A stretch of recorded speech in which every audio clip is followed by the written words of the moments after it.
शिव महापुराण में जाना तो एकदम खाली पात्र लेकर जाना कि मुझे जो मेरे गुरु जी देंगे, शिव महापुराण से जो मुझे मिलेगा, शंकर की कथा से जो मैं सुन कर आऊंगी, मैं अपने जीवन में उतारूंगी। अगर पात्र खाली होगा तो उतर जाएगा, और अगर पात्र खाली नहीं होगा, अहंकार भरा होगा, तो वो झलक जाएगा। अहंकार के वश वो झलकेगा। उस अहंकार से परे होकर चलना, अहंकार से। पहुंच गई माता पार्वती जी, सुंदर भिलनी का रूप रखकर आई।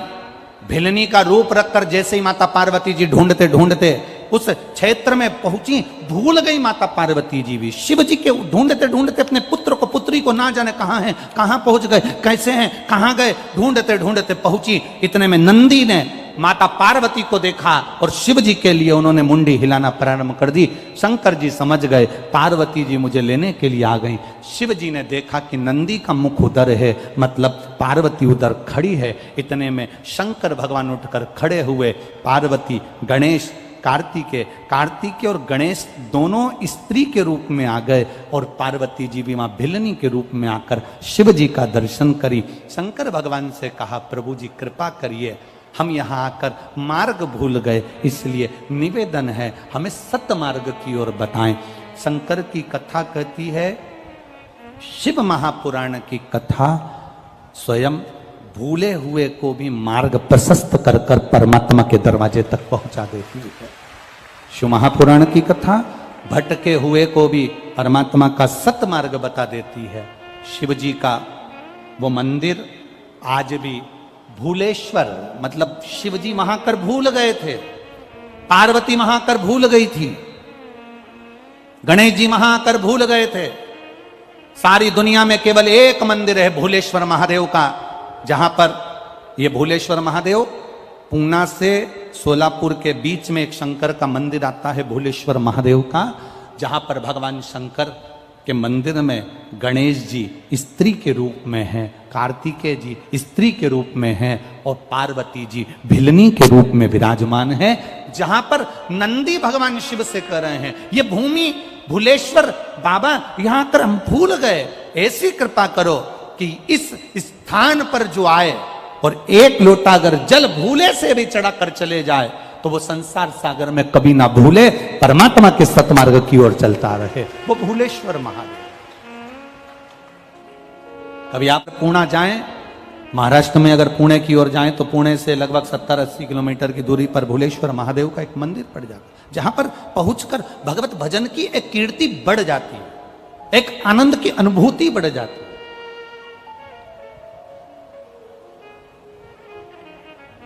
तो ये जो सावन का अधिक मास है, ये सावन के अधिक मास में शंकर भगवान का एक स्वरूप प्रकट हुआ, इसलिए इस सावन के अधिक मास की महत्वता है।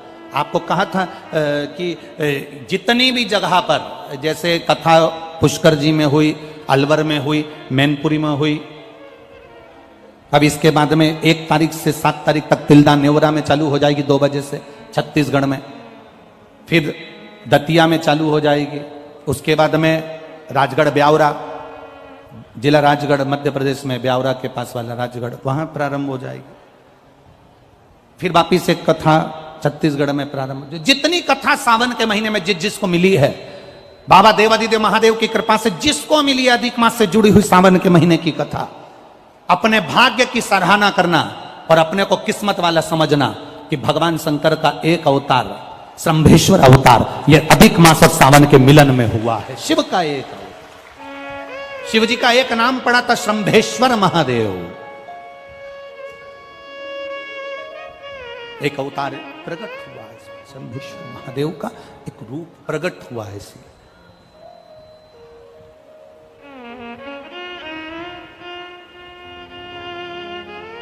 इसलिए आप लोगों से बारंबार हम कहते रहे हैं महाराज, आप लोगों ने टीवी पर कथा सुनी है कि नहीं सुनी? सुनी है ना? टीवी पर कथा सुनकर आप लोगों ने बाबा का कोई ना कोई उपाय तो किया है ना?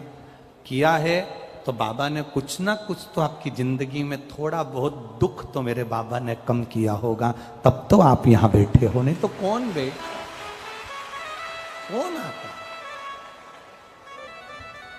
विश्वास शु महापुराण पर करा तो बाबा ने साथ लिया। नरसिंह अवतार में क्रोध आया है भगवान को, वो क्रोध समाप्त नहीं हुआ, वो क्रोध समाप्त नहीं हुआ।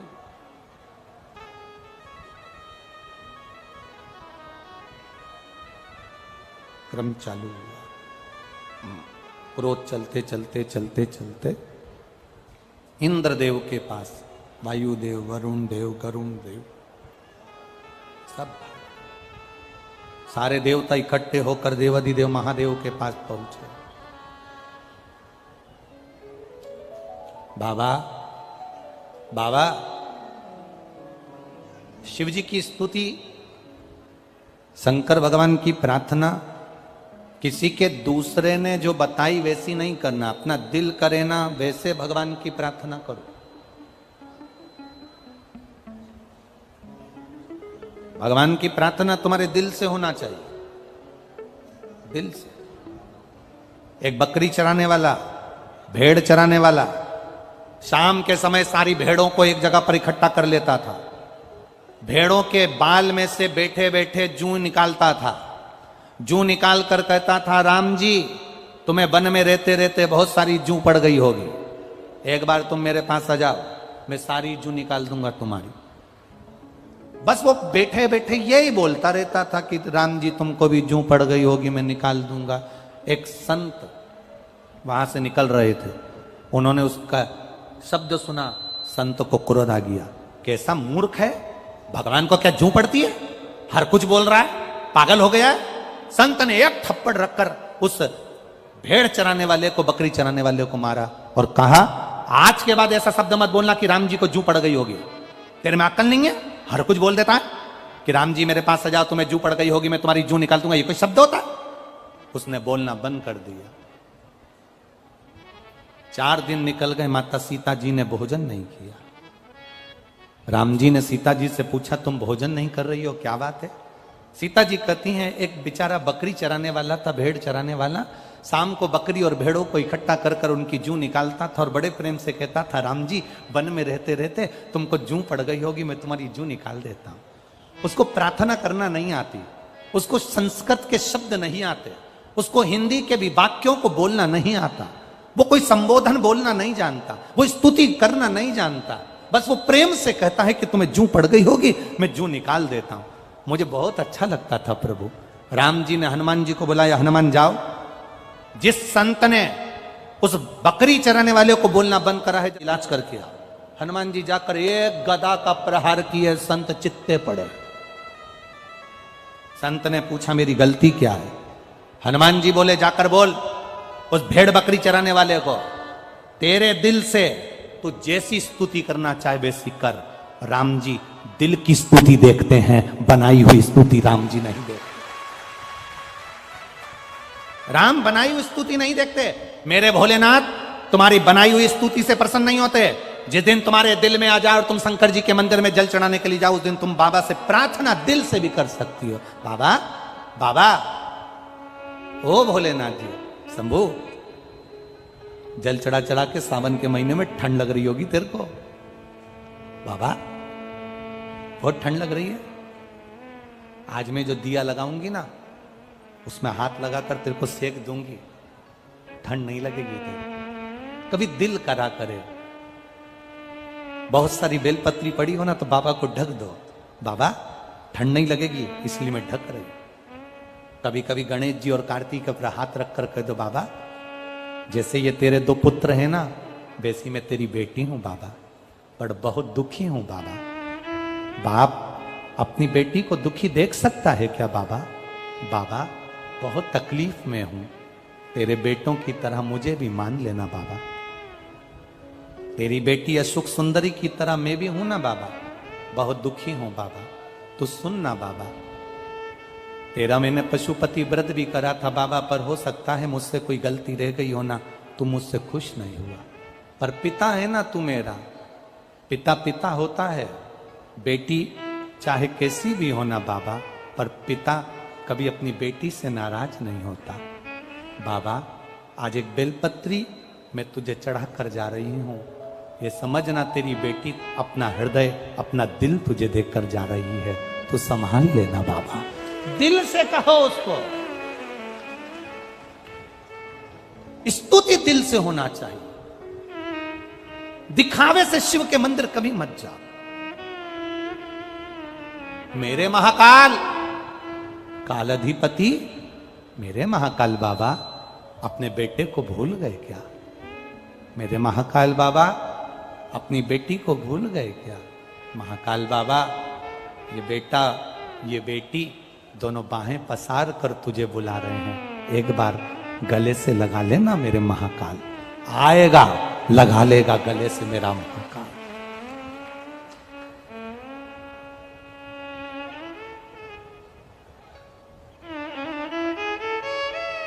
दिखावे से दूर हो जाओ।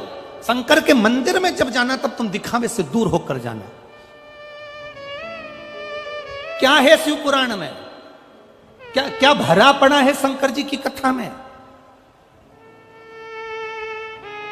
ये इतने नवयुवक लड़का लड़की आते हैं, प्रार्थना कर कर जाते हैं, मेरी नौकरी लगा देना, गवर्नमेंट जॉब। शिव तत्व की एक आनंदता, तुम दिखावे से दूर हो जाओ। मेरे शंकर को दिखावा चाहिए ही नहीं, मेरे शिव को दिखावे से कोई मतलब नहीं, मेरे शंकर को दिखावे से कोई मतलब।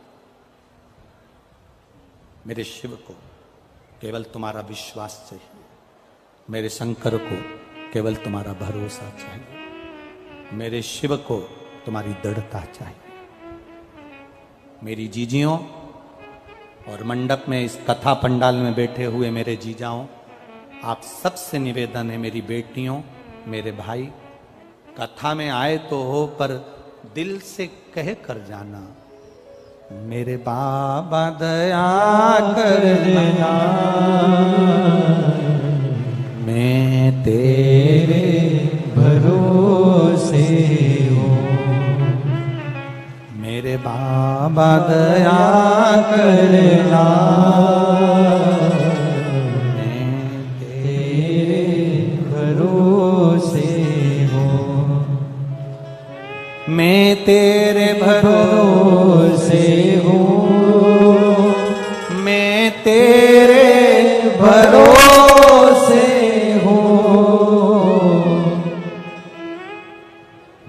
मेरे बाबा दया करना, मैं तेरे भरोसे हूँ, ना घर के भरोसे हूँ, ना परिवार के भरोसे हूँ,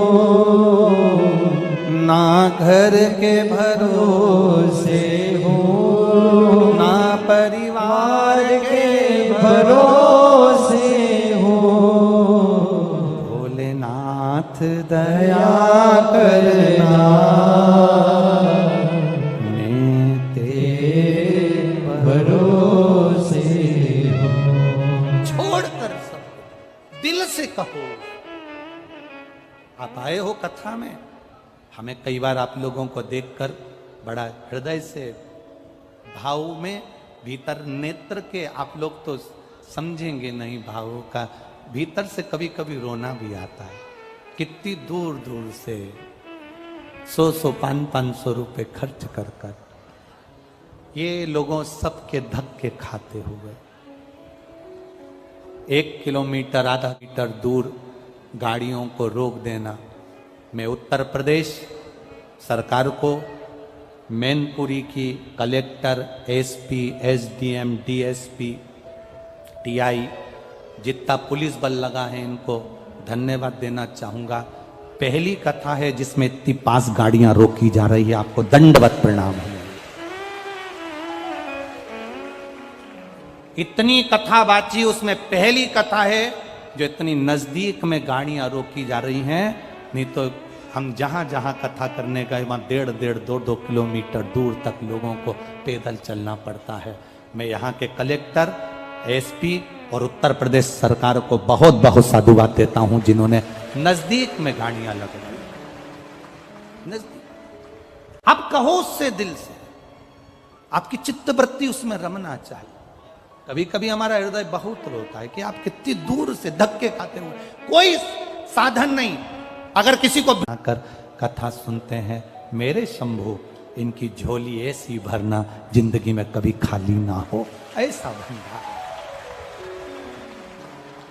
जिस कार्य के लिए, जिस भाव के लिए, जिस दिल से आप आए हो, जिस भरोसे के साथ आए हो, वो भरोसा हम फिर कहेंगे, परिवार पर भरोसा करोगे वो टूट सकता है, रिश्तेदारों पर भरोसा करोगे वो टूट सकता है, यहां तक हम पर भी भरोसा करोगे तो टूट सकता है, पर मेरे भोलेनाथ पर भरोसा करोगे तो कभी नहीं टूटेगा, वो टूटने नहीं देगा। हम जैसे आप हो वैसा ये हमारा मनुष्य शरीर है, जैसे आप हो वैसा ये मानव का ये शरीर है।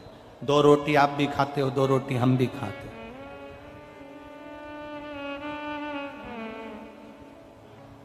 आप लोग ज्यादा आइटम बनाकर खा लेते होगे, हम मूंग की दाल और रोटी खा लेते हैं। कभी सब्जी थोड़ी बहुत हरी मिल गई, बना लिया, ब्राह्मण देवता साथ रहते हैं, वो बना देते हैं 2 रोटी टिक्का, पाया, सुख आनंद लिया। क्या करना, जैसा जीवन आपका वैसा जीवन हमारा। हम फिर कहें, सीहोर वाले पर भरोसा ना करिए, पंडित प्रदीप मिश्रा पर भरोसा मेरे महादेव पर करना, भरोसा 1 लोटे जल पर करना, भरोसा 1 बेलपत्री पर करना, भरोसा तुम्हारे शिव पर करना, वो टूटने नहीं देगा, ये निश्चितता है। हमसे मतलब मत रखो, और यहां तुम हमारे लिए आए भी नहीं हो, तुम ये अंदाजे मत रहना कि तुम हमारे लिए आए हो। यहां जितने आए हो वो बाबा भोलेनाथ के भरोसे पर और उसके सहारे पर आए हो, तुम्हें उससे मतलब होना चाहिए। और अधिक मास के सावन की यह कथा में विश्वास के साथ कहकर जाते हैं, ये जो इतने इतने पत्र तुमने भेजे हैं, नीचे ढेर लगा हुआ है, ये भरोसे के रहे, और वो पत्र खाली नहीं, साधारण नहीं, आपकी भक्ति का प्रतीक। जाओ शिव मंदिर, जाओ शिवालय, भगवान जब नरसिंह भगवान का क्रोध समाप्त नहीं हुआ, अधिक मास का महीना, अधिक मास में नरसिंह अवतार धारण कर कर शाम के समय पर ना सुबह मरे, ना दिन में मरे, ना रात में, तो शाम को मारा है। ना पशु से नरसिंह बनकर आए, ना अस्त्र से ना शस्त्र से, तो नख से फाड़ दिया है। और अधिक मास का प्रथम दिवस शाम का समय हिरण्यकशिपु को मार दिया है। अब वो क्रोध चलता रहा, वो क्रोध चलता रहा, वो क्रोध चल रहा, क्रोध चलता गया। हमारा निवेदन है, आप लोग निकल कर जो जा रहे हैं, दूसरे को डिस्टर्ब ना करें। 10 मिनट की कथा और रहती है, थोड़ा दिल लगाने का। हम तो ये कथा कल तक कहकर चले जाएंगे, पर तुम्हारी जिंदगी में बाबा ने जो कथा दी है वो तुम्हारी जिंदगी बना दे, इससे ज्यादा हम क्या कह सकते हैं। आप लोग और जितने कार्यकर्ता हैं जो इधर उधर मटक रहे हैं, उनसे भी निवेदन है, थोड़ा बैठ जाओ, 5 मिनट 10 मिनट। कल के बाद कोई नहीं कहेगा तुमसे कि तुम कथा में बैठो, दिल लगा लो, थोड़ी देर बैठो। बहुत दूर का भाव है हमारा, बहुत हृदय लगा। हमें क्या है, टाइम पास करना नहीं आता, ईमानदारी की बात तो ये भी है। अगर दूसरे कोई कथाकार होए ना, तो वो अपना टाइम पास कर कर घड़ी देख कर चले जाए, हमको टाइम पास करना भी नहीं आता। हम तो ये प्रयास करते हैं कि आए हैं तो जितने रतन हैं मेरे भोलेनाथ जी के, वो सब आपको लुटा कर चले जाएं, जिससे आपकी जिंदगी सार्थक हो जाए। नहीं, शिव तत्व को जाने, शंकर ओ घड़ी को जाने, और शिव तत्व को जानना जरूरी है। अधिक मास का प्रथम दिवस, जिस दिन नरसिंह भगवान की प्रागट्यता हुई, अधिक मास का प्रथम दिवस, जिस दिन नरसिंह भगवान प्रकट हुए, चारों तरफ जब क्रोध किया गया, चारों तरफ आपको कहा था पंचमी, अष्टमी, एकादशी, प्रदोष, शिवरात्रि, अमावस्या, पूर्णिमा, इस दिन ये 7 दिवस आपको बताए थे, और कहा गया था कि 5-5 दिए लगाना शाम के समय पर, बन सके उन दिए को लंबी बाती का। कौन सी बाती का? जम के बोलो जरा, लंबी बाती का। आपको पहले भी कथा में कहा, लंबी बाती का जो दिया होता है, लंबी बाती का जो दीप होता है, वो दीप हमारे जीवन में वंश की भी वृद्धि करता है। इसलिए हमारे यहाँ पितरों का दिया, देवी जी का दिया, नवरात्रे का दीप, ये सब लंबी बाती के लगते हैं। तो लंबी बाती का जो दीप होता है वो हमारे यहाँ वंश की भी वृद्धि करता है, लक्ष्मी की भी वृद्धि करता है, सुख समृद्धि। और अगर मान लो भूल से हमारा कहीं पैसा अटक गया और वो व्यापारी नहीं दे रहा, तो लंबी बाती का जो दिया होता है वो पैसा भी हमारा वापस लौटा कर लाता है। इसलिए लंबी बाती के दीप का स्मरण करा। अब पहला दिन निकल गया, भगवान नरसिंह का प्रागट्य हो गया, भगवान नरसिंह प्रकट हो, क्रोध कम नहीं हुआ उनका। क्रोध, जब क्रोध बढ़ता गया, जब उनका क्रोध बढ़ता गया, सारे देवताओं ने देवाधिदेव महादेव से प्रार्थना की, भगवान शिव से प्रार्थना, भगवान देवाधिदेव महादेव से निवेदन करा, प्रार्थना करी, बाबा, ओ बाबा शंकर भगवान देवाधिदेव महादेव, मेरे शिव, मेरे ओघड़दानी, मेरे त्रिकालदर्शी, मेरे कैलाशी, मेरे अविनाशी। मेरे शिव ने पूछा, क्या बात है, क्या हो गया? प्रभु, बात केवल इतनी सी है, आपसे निवेदन केवल इतना सा। नरसिंह भगवान को क्रोध आ रहा, और नरसिंह भगवान को क्रोध आ रहा है। नरसिंह जी को जब क्रोध आ रहा है तो आपसे केवल प्रार्थना इतनी सी है कि आप नरसिंह जी के उस क्रोध को समाप्त करें। पूरा अधिक मास का महीना पूरा की पूरा निकला, अमावस्या का दिन, श्रावण का मिलन। आपको कहा था वो दिन बड़ा महत्व का होता है, सुनी थी कथा। कौन से फूल को चढ़ाने का बोला है? कनेर का पुष्प। कितने लोटे जल? 2 लोटे जल। और बड़ा खास दिन है।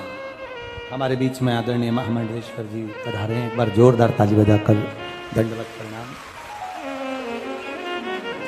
वो दिन आप रूप में खास माना गया, वो दिन अपने आप में एक खास दिन माना गया। कारण क्यों खास है उसमें, फिर निवेदन करेंगे। अधिक मास तो कार्तिक में भी आ जाएगा, अधिक मास तो आषाढ़ में भी आ जाएगा, अधिक मास तो कुंवार में भी आ जाएगा, अधिक मास तो कोई से भी महीने में तिथि, नक्षत्र, घड़ी, पल के हिसाब से आ जाएगा। और सावन के महीने में जो अधिक मास का महीना आया है, इसके मिलन का जो बिंदु है, जिस दिन अधिक मास विराम हो रहा होता है, उस दिन सावन का जो महीना वापिस उसमें जुड़ रहा होता है।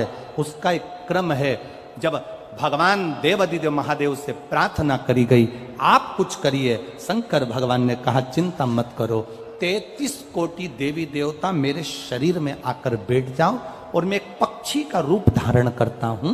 वो पक्षी बनकर जब मैं उड़ूंगा, पक्षी का रूप लेकर जब मैं उड़ूंगा, और उड़ते हुए पक्षी का रूप धारण कर नरसिंह भगवान को अपने पंजे में पकड़ूंगा, और पकड़कर नरसिंह भगवान को उत्तराखंड की अलकनंदा नदी में ले जाकर डाल दूंगा। भगवान शिव, भगवान शंकर, ओघड़दानी, त्रिकालदर्शी, कैलाशी, अविनाशी, मेरे शिव का एक स्वरूप, मेरे शंकर भगवान का एक स्वरूप शरंब पक्षी का रूप धारण करा, और शिवजी ने उड़ना प्रारंभ करा। 33 कोटि देवताओं का बल लेकर भगवान शंकर जब उड़ना प्रारंभ करे, और उड़ते उड़ते भगवान शंकर ने अपने पंजे में शरंब पक्षी का रूप धारण कर नरसिंह भगवान को, और पकड़कर नरसिंह भगवान को ले जाकर अलकनंदा नदी के अंदर डाला। अलकनंदा नदी में जैसे ही डाला, डालते से ही नरसिंह भगवान का क्रोध समाप्त हो गया। वहीं पर नरसिंह भगवान की समाधि लग गई, नेत्र बंद कर साधना में लीन हो गए।